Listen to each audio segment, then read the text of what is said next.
Temple of تمس، معبد تمس. یوفیدرا تمس، پروانه تمس افیدرا. 24 تمس استروید، سیاره که 24 تمس. تمس پرسونالیتی تایپ، تیپ شخصیتی تمس.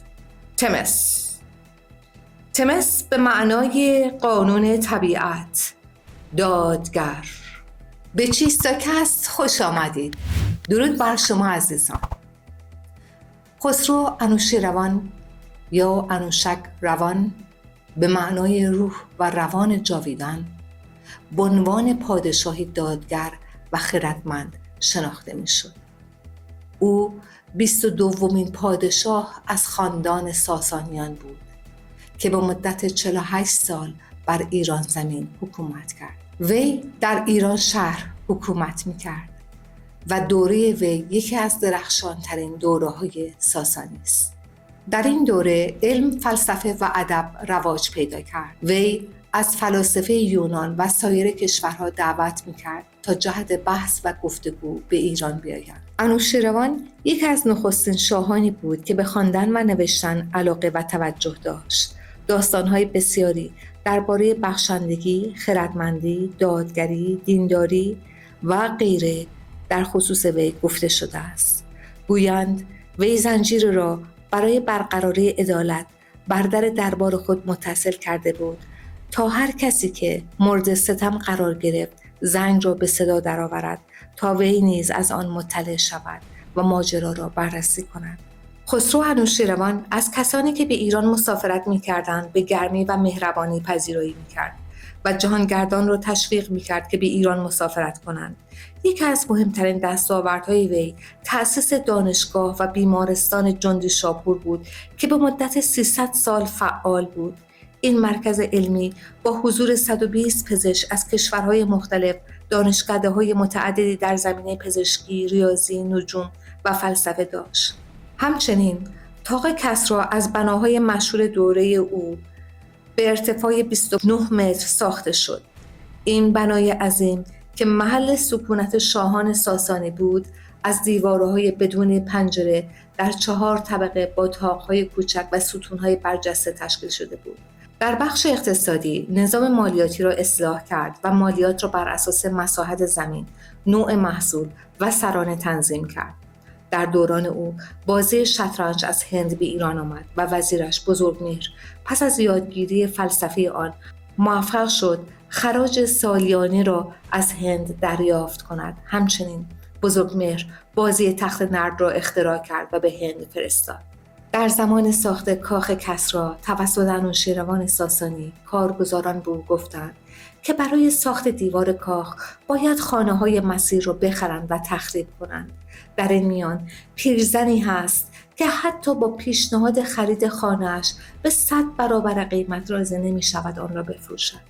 انوشیروان به کارگزاران گفت طبق رسوم عدالت و جوانمردی ایرانی عمل کنند. آنها نیز چنین کردند. آنها هم به جای تخریب خانه پیرزن مسیر دیوار را تغییر دادند و آن را کج ساختند تا خانه پیرزن حفظ شود. امروز پس از سده‌ها این دیوار کج و ویرانه‌های کاخ کسری همچنان باقی است که نمادی است بر عدالت و جوانمردی انوشیروان و ایرانیان. به راستی در افسانه‌های یونان کدام الهه به عنوان الهه دادگر شناخته می‌شود؟ افسانه تمس. تمس دختر اورانوس و گایا و خواهر رئا و کرونوس و سایر تایتان هاست. تمس زنی بالغ با چشمانی بزرگ و لباسهای جادی که از روی شانه‌اش بسته شده است که اغلب شمشیر عدالت و زنجیر را در دست راست و ترازو را در دست چپ خود قرار دارد که نماد قضاوت اوست.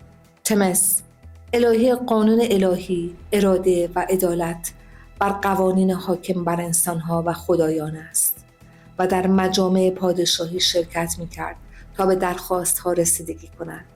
قوانین او تحت تأثیر نیروهای خارجی یا انسانی نبودند.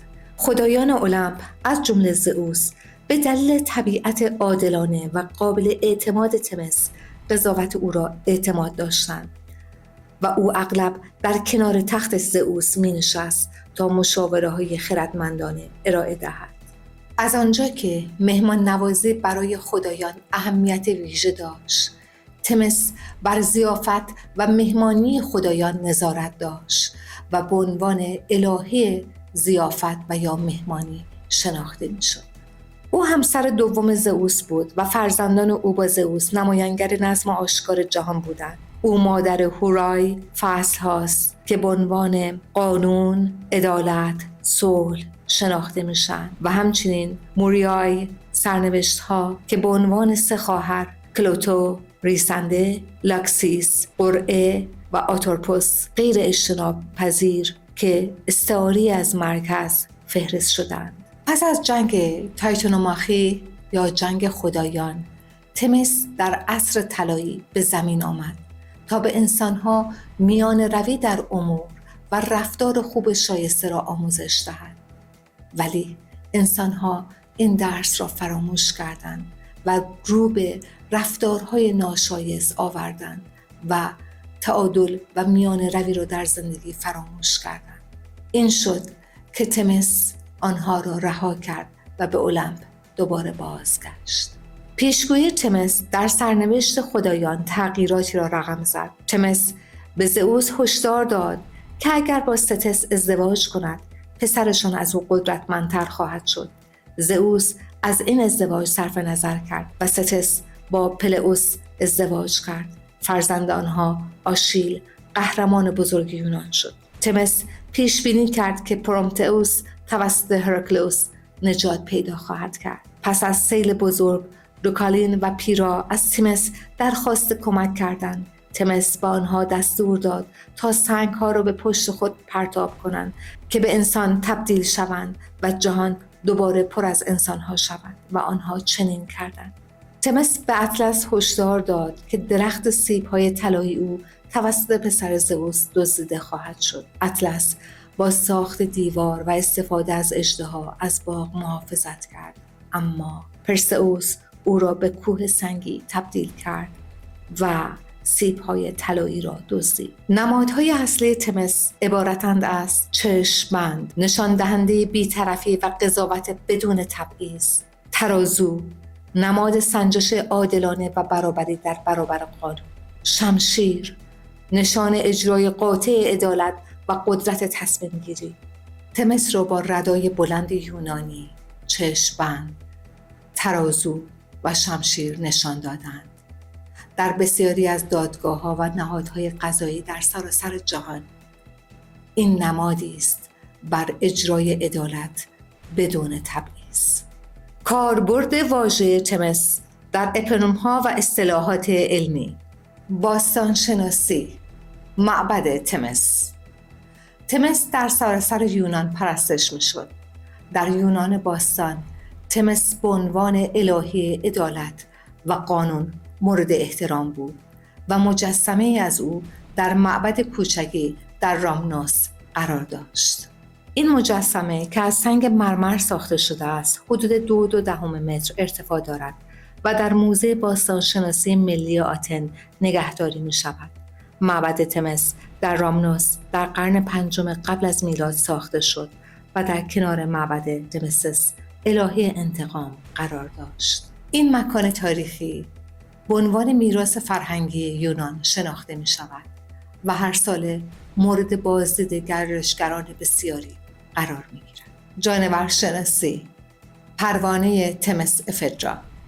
این نوع پروانه در مناطق مختلف قاره آفریقا یافت می شوند، از جمله گینه، سیرالئون، لیبریا، ساحل عاج، غنا، توگو، نیجریه و غرب کامرون. تمس با گونه‌های مشابه خود در داشتن لکه‌های سیاه روی سطح زیرین بالها شباهت دارد. بالهای این پروانه به رنگ‌های مختلفی مانند سبز، آبی، زرد، نارنجی و سفید دیده می‌شود. این گونه شامل تغییرات رنگی مختلفی است که به تدریج به هم متصل می‌شوند و می‌توانند بر اساس ویژگی‌های خاصی مانند نوارهای رنگی و لکه‌ها شناسایی شوند. زیستگاه این پروانه‌ها مناطق گرم و خشک است. نجوم، سیارک تمس. تمس 24 نام یک سیارک بزرگ در کمربندی سیارکی بین مشتری و مریخ است که در سال 1853 کشف شد و به نام الهه تمس نامگذاری شد. در سال 2009 دانشمندان وجود آب و یخ را در روی سطح تمس تایید کردند. این کشف نشان می‌دهد که ترکیبات عالی مانند تولین‌ها نیز روی سطح تمس شناسایی شده است که نشان دهنده پیچیدگی شیمیایی این سیارک است. این یافته‌ها نشان می‌دهد که سیارک‌ها ممکن است نقش کلیدی در شکل‌گیری حیات روی زمین ایفا کرده باشند. به تازگی و با کشف یخ آب بر سطح این سیارک، ایده‌هایی به منظور برداشت آب از سیارک‌ها جهت تولید آب مصرفی فضانوردان و تأمین اکسیژن و هیدروژن توسط الکترولیز آب برای مصرف تنفسی فضانوردان یا سوخت فضاپیماهای آینده آنها مطرح شده است. از این جهت است که باور دارم با دانستن دنیای ستارگان، دنیای زمینی خودمون رو بزرگتر می‌کنیم.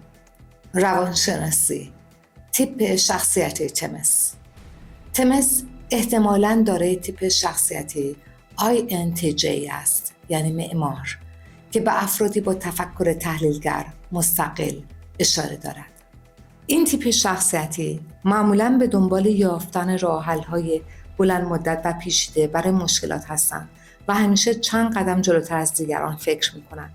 در روابط اجتماعی تمس معمولاً جدی و بی احساس به نظر می‌رسد، اما در واقع به کسانی که به آنها اعتماد دارد وفادار است و به شدت از آنها محافظت می‌کند. در مجموعه انیمه داروینز گیم، بازی داروین، تمس شخصیتی مرموز و همه چیز دان است. این شخصیت به عنوان یک راهنما و مربی برای شخصیت‌های اصلی عمل می‌کند و اطلاعات مهمی را در اختیار آنها قرار می‌دهد. تمس با ظاهر بی‌صورت و نورانی خود حالتی الهی و اسرارآمیز دارد و قدرت‌های عظیم و هوش بالای او در طول داستان به نمایش گذاشته می‌شود. تمس در طول داستان به عنوان یک شخصیت جذاب و معماگونه است و بیننده را تا آخر سریال علاقه‌مند و مشتاق نگه می‌دارد. تمس، طراحی با نجوای ندای درون. تمس در صنعت مد و تجارت. تمس یکی از برندهای منحصر به فرد ساخت ارمنستان است که در سال 2021 تأسیس شد. مهمترین ویژگی تمس الگوهای منحصر به فرد آن است که توسط طراح ایجاد و توسعه می‌یابد تا فرصت ابراز وجود را برای همه افراد فراهم کند. بنیانگذار و طراح تمس نلی آقابابیان است که دارای مدرک دکترای فقه میباشد. تمس ارتباط مستقیمی با اولین حرفه طراح دارد و از آنجایی که الهه یونانی تمس نابینا بود و چشمانش بسته بود، تصمیمات او بر اساس صدای درونیش اتخاذ میشد.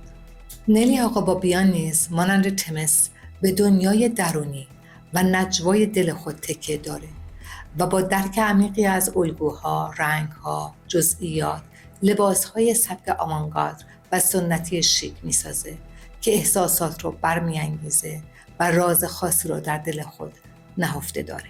کاربرد افسانه تمس در اتاق درمان. 1. نظم و تعادل در زندگی. برقراری تعادل و نظم در زندگی فردی و اجتماعی میتونه تعارضات رو مدیریت کنه و به بهبود روابط بین فردی کمک کنه و سطح رضایت از زندگی رو افزایش دهد. به قول گوته، میان روی خوشبختی پاک رو به همراه داره. 2. تبعیض و قضاوت ناعادلانه در خانواده. در فرزند پروری و خانواده درمانی، مفهوم گوسفند قربانی scapegoat به وضعیت اشاره داره که یکی از کودکان به طور ناعادلانه به عنوان مقصر مشکلات خانواده شناخته می شود و بین فرزندان تبعیض و نابرابری رخ می دهد. معمولاً گوسفند قربانی در خانواده والدینی دارای اختلال خودشیفتگی روی می دهد. در چنین شرایطی درمانگر باید فعال به هر دو طرف گوش فرا دهد، بررسی عوامل رو در زمینه‌های مختلف داشته باشه و ایجاد فضای امن و غیر قضاوتی و مدیریت تعارض رو به عهده داشته باشه.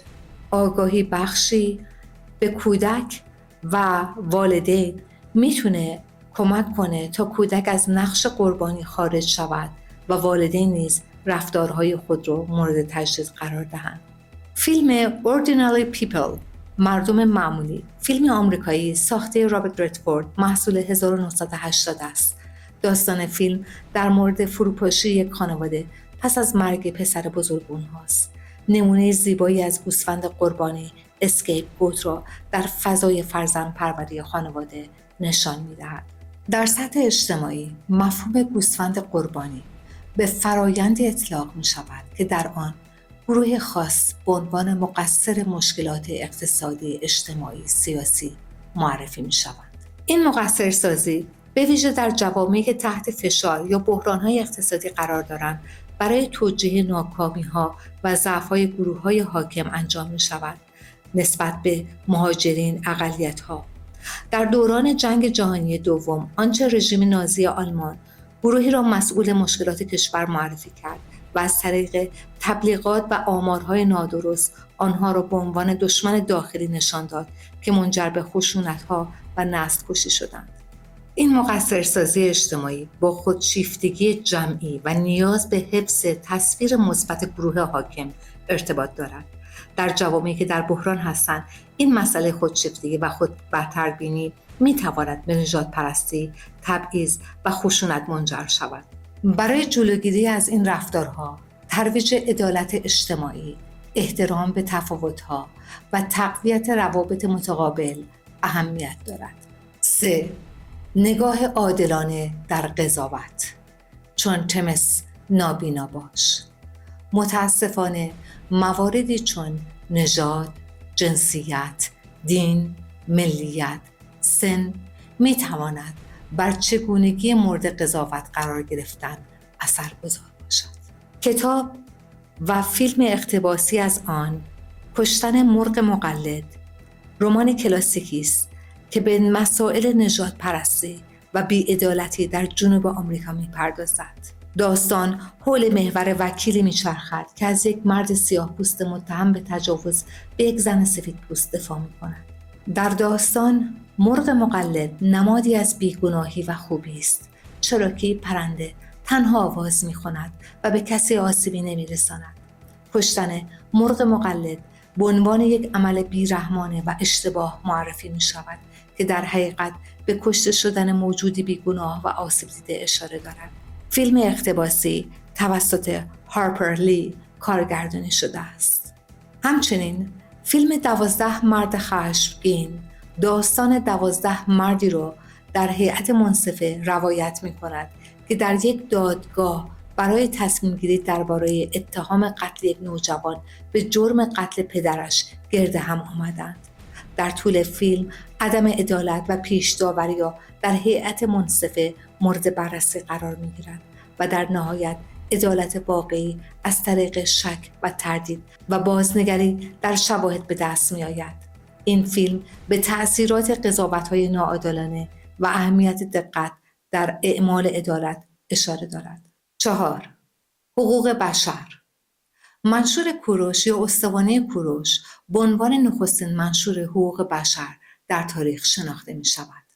در 539 سال پیش از میلاد، کوروش بزرگ بنیانگذار امپراتوری هخامنشی در بین النهرین این منشور را نگاشت. این استوانه در حقیقت یک متن تاریخی است که به طور عمده به فرمان کوروش در رابطه با آزادی‌های مذهبی و حقوق انسانی در سرزمین‌های تحت سلطه امپراتوری هخامنشی می‌پردازد. منشور جهانی حقوق بشر که در 10 دسامبر 1948 توسط مجمع عمومی سازمان ملل متحد در پاریس به تصویب رسید، به عنوان یک سند مهم بین‌المللی حقوق بشر، حقوق و آزادی‌های پایه‌ای هر انسان را به رسمیت می‌شناسد. این منشور شامل 30 ماده است که مهمترین حقوق فردی و اجتماعی را تحت پوشش قرار می‌دهد. در جدیدترین کنوانسیون سازمان روانشناسی آمریکا APA در سانفرانسیسکو در سال 2018 سمپوزیومی در مورد حقوق بشر با 4 پنل ارائه شد. یکی از پنل‌ها بر انگزدایی از حوزه سلامت روان و الزام دولت‌ها به توسعه خدمات سلامت روان متمرکز است. بسیار عالی. تا افسانه دیگر، تا درود دیگر، بدرود.